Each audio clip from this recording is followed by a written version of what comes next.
Microphone check 1, 2. What you gonna do after 3? It's your girl, Sheena Speaks. Your friend, your coach, your wing girl. Welcome to the After 3 podcast where we drop 3 and you make moves. Today, we're continuing our Systems That Sabotage series. And this one is for every leader or person who's been expected to thrive inside a system that wore them down. And we're going to name what's real. There are leaders, high performers, brilliant thinkers, strong contributors who all have been handed roles within systems that never protect them. And instead of being developed, they're being diminished. And what makes it worse, this same system will then turn around and say, you're not confident enough. You don't speak up enough. You're not visible enough. You're still expected to work while carrying bruises everyone's pretending not to see. But this isn't about victimhood. It's about how these systems are built and sustained through condemnation. And how often do you even say the word condemnation? Systems that were never, ever designed to develop you, but only designed to squeeze you for the performance. But here are 3 sabotages that are not always dramatic, but you definitely feel it. The first one, being passed over for roles because you didn't quote unquote show leadership. While the whole time you were navigating these unspoken politics that no one even mentored you through. Second sabotage, being told to be honest, speak the truth, but being silenced or penalized when you actually do it. I'm raising my hand. Ask me how I know.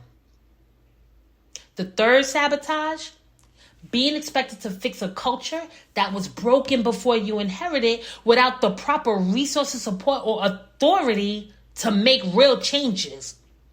Now, if you hear a little growl in my voice, because this one right here, that was me. And here's the setup.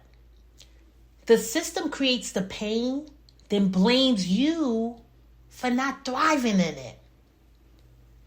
So let's stop expecting people to perform their best inside systems that are giving them its worst.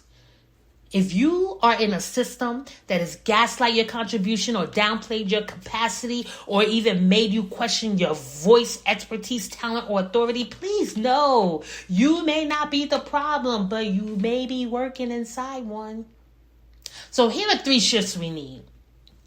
Shift number 1, recognize the system's role. Before you internalize the shame, there are some things that are just not about you. And what is helpful in these moments is to focus on things that you can control and focus on what you may be able to influence or change. I teach a framework to my clients called CIG. C is for control, I is for influence, G is for gravity. And I like you to think about it in 3 different buckets. So when you're dealing with a situation, you first think to yourself, what part of this can I control? If there is something that you can control where you can literally make a decision or take action, go ahead and do it. Make that change. Some things fall into the I bucket, which is influence. That means I may not be able to directly do or decide something, but maybe I can ask, offer, or suggest something that might influence a thing to go a certain way. And then you got the good old G bucket. That's for gravity. When we wake up in the morning, gravity is there. You can't do a thing about it. And the only thing that you can do with it is let it go or give yourself grace to move through what you got to move through. Stop trying to prove your strength by carrying what was never yours. Here's a second shift.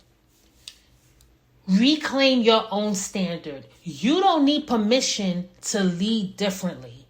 Make sure that you're aligned with your own definition of health, clarity, integrity, even if the system isn't there or isn't there yet.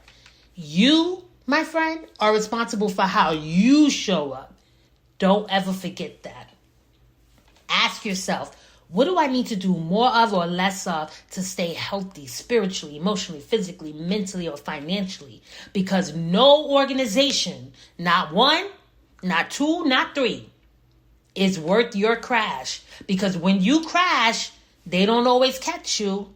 And then sometimes when you crash, they use your fire to burn you for what the system created. Do I need to say that again?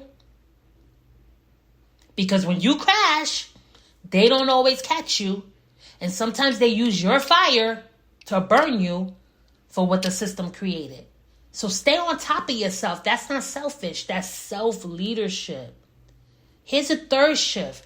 Refuse to carry what isn't yours. You cannot fix a broken system with personal sacrifice. It is not your job. You don't have to bleed to prove you belong.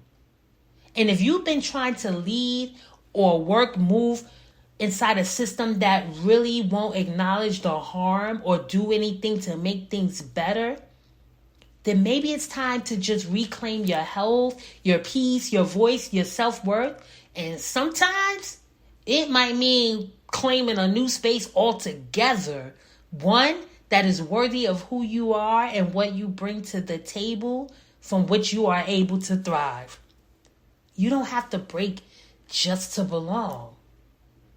If it hit, let it sit. Next up in episode 7, we are continuing the Systems That Sabotage series. And the next episode, we're talking about the shift to sovereignty, how to lead without permission. You don't want to miss this one. You just might get free.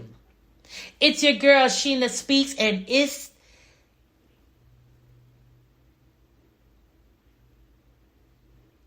your girl, Sheena Speaks, and this is the leadership conversation that needed to happen, brought to you by Trifecta Strategies. I'm not even going to tell y'all what just happened, but there was a reason for that pause. Follow us on LinkedIn, Instagram, Facebook, and visit us at trifecta3.com. Don't talk about it, be about it. I'll see you next time.